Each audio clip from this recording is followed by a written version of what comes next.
Welcome, everybody, to another episode, or should I say half episode, of the Fell into Food podcast. I'm your host, Chef Jeff Fell, and with me today is hopefully going to be a repeat guest on this half episode, Frank Perri, and we will get into his background shortly. But what we wanted to do was put together a cool little segment each week in which we give you, the listeners, a different view on commodities, produce. Frank is an expert in this area, so that way you know what's going on in the real world, why things look the way they do at the grocery store, because there's nothing worse than getting there and you see some strawberries that are terrible quality and you have no reason why. So thanks again, Frank, for making this happen. So for this episode, let's just maybe give everyone kind of your quick background and your expertise so they know where you're coming from, and we'll dig right into the topics.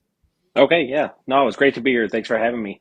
So I've been with Get Fresh Produce now for closing in probably 19 years now. So started from the ground up and worked my way into the procurement world, which I'm in right now, which I've been for probably 8 or 10 years now. It's been a very interesting ride here, and it's great to be on this side of the procurement field, which then gives me this insight that I love with this new segment. So, um, my job daily is dealing with growers and farmers throughout the country, talking with them, finding out exactly what's going on, what they're seeing there with their boots on the ground, um, while also being a meteorologist at the same time too, and kind of seeing our weather system and exactly where things are going to hit us hard, which again leads us to this kind of segment where the details of why you are seeing inferior strawberries or why you're not seeing mangoes at a grocery store or whatever the case may be. So For sure. So let's dig right into it, because we want this segment to be hard, fast hitting, a quick listen for everyone each week. So let's talk weather first, and specifically, I think really this week revolved around green leafy veg, spring mhm. mix spinaches, iceberg romaines, and we are going to hit strawberries. So let's talk weather. Yeah, so weather right now, obviously in the California region, it's been hampered with rain. So what that basically does is it's going to cause an issue with harvesting. You got all that water out on the fields, it's impossible to just bring your machinery in there, or even having strawberries is handpicked. Having your guys go through the fields picking strawberries while it's wet out there is not going to be a good mixture. So um, you tend to find that it becomes a day or two where you cannot go out and pick strawberries. Uh, you literally have to wait until the rain holds up, the water then dries up because of the heat and everything. So it sometimes we saw a couple days this week where you weren't harvesting. So what it just does is it kind of backlogs when we start to actually load products. So if we wanted to load something on Monday, it was not going to happen. We have to probably load and wait until like Wednesday or Thursday. Again, barring Mother Nature. So um, the other growing region right now where we're in is Yuma, Arizona, and they're dealing with their own fair share of problems. So you've got cold nights, which hampers produce from growing, and then you have very hot days. You're also dealing with extremely um, high winds, so you're in that 25 to 35 mile per hour wind. That also then has an effect on your produce too. So you might start to see some tip burns and um, issues that you're causing that are going to have problems with the product itself, its appearance. Um, Mm-hmm. but the cold nights, though, also hinder the product from actually growing at the pace it should grow. So you end up finding that you're going into the fields the next day and the product is not growing as fast. So now you can't harvest that hectare, for instance. So now you got to move on to the next one. So it's a challenging job for farmers out there when you have Mother Nature that plays these roles right now. Mm-hmm. Yeah, and then when you do talk about the weather conditions, so I was just out in Yuma, Arizona a couple weeks ago, so I was actually able to see this firsthand. So they were hit with some rain every once in a while, or during like the week prior to us leading up. So when we were Mm-hmm. actually walking fields of head lettuce, you actually see from our view from above, you're looking at head lettuce. It looks perfectly good, but as soon as you put your hand on it, cut the bottom of it, and you put it up to you actually could see it.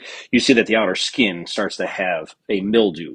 Well, that's Mm, caused because of the rain. The rain is sitting there in the beds got it. of the fields, though. So it becomes challenging for a lot of those guys that are hand harvesting it. But that's what's great is that they're down there on the actual farm hand harvesting it, and they can see it with their own eyes, and they leave it right there in the field. There's no need to pick it. There's nothing you could do with it. So what can we expect to see with some of the processed leafy greens, those spring mixes? What is this weather doing, and what is the consumer going to see this upcoming week? Yeah, so what you'll see from what you'll see basically at the end of the week is you might start to find a lot of the value added stuff, which when you go to the grocery store and you buy the bags of pre-made salad mixes, or Mm-hmm. you buy the clamshells of spring mix, you might find that within those packages there's some inferiorness within it. You might find some slimy leaves, you might find some yellowing in it. The challenge that we'll find from a consumer standpoint at the retail level is going to be the shelf life of it. So while it may print on the bag that it's got 9 days on it or whatever the case may be, it's not really going to do that, Mm. because again, if you start off with an inferior raw product, it's only going to get worse the second you start to process it. So looking at strawberries, going back to that commodity, you're going to find that the product is also going to have some bruising, and you might have some, um, again, shorter shelf life to it that you put in your refrigerator. You might want to consider trying to use that or eat that within a couple of days, though. But you know, from my standpoint, that's the one thing that I do love when I go to the grocery store. I handle that portion of it. My wife will handle the non-produce side of it, because I go in there with that knowledge of knowing, am I going to grab a clamshell? I'm going to flip it up. I'm going to kind of look at it and see how it looks. I'm going to go and grab a clamshell of mesclun mix. And I'm going to kind of look up and down around it just to kind of see if the So inferior there. with those strawberries, flipping the clamshell, give the folks, because I know what tip you're talking about, because I do the same thing. What Yeah. should they do when they're flipping over those strawberry? And for all those listening, a clamshell is basically those 1 pound packages they come in. They're called Yes. clamshells, Yes. as we It's refer to. a clear package container. Correct. Yeah. So what is it you're flipping over, and what is it that folks need to look for, and or maybe look for and or not want in their package? Yeah. I mean, my first thing is always looking for water. Am I seeing any kind of water in the clamshell? Or if you look at berries, for instance, they'll have like this little thin plastic Mm-hmm. absorbent in there. So if you actually turn it around, if you start to see the color of blue from the strawberries or red from the raspberries, that's a clear indicator that the product is already broken down. So you're gonna, if you have to get it for some reason, you're just gonna want to eat it and use it right away. But my first thing is always looking, flipping it up. Am I seeing water anywhere in the container? Then my eyes will shift to the bruising side of it. Are you starting to Mm-hmm. see bruising on the actual skin of the strawberry? And again, those are usually Got it. pretty clear indicators for me to say, okay, this isn't the time to be buying strawberries. Let's move on to the next fruit that I'm going to grab for my kids. Is it going to be then blueberries, blackberries, raspberries, if I'm looking into that berry category? And I would do the same kind of two-step process, looking for water and then looking for bruising, damage, or any kind of like red cells that you might see in blackberries.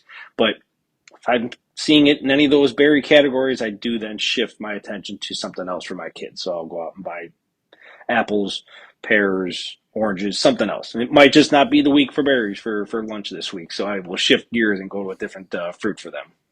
Yeah. So if you had to, for folks listening, what would be the one fruit that's great in season right now, great price?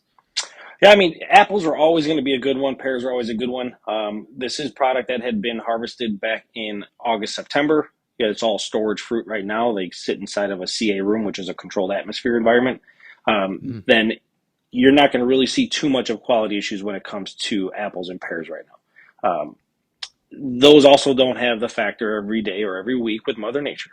So once it's been harvested and it sits in the CA room, you're pretty much good to go until you get to the back end of that CA room, which will more, we could touch on that when you get closer to the end of like fall.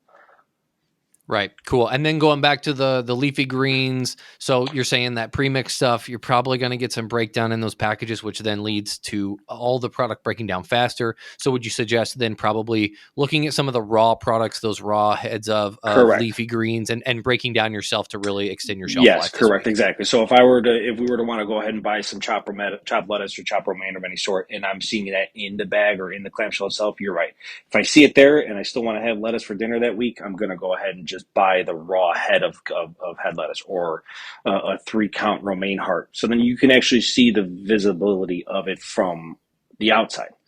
Now, granted, there's always going to be the challenge of what's on the inside. You'll never see that until you actually cut open that head of Yeah. lettuce or that romaine. But from a visual standpoint, from the outside, if you see it pretty good on the outside, it's pretty good usually through it then.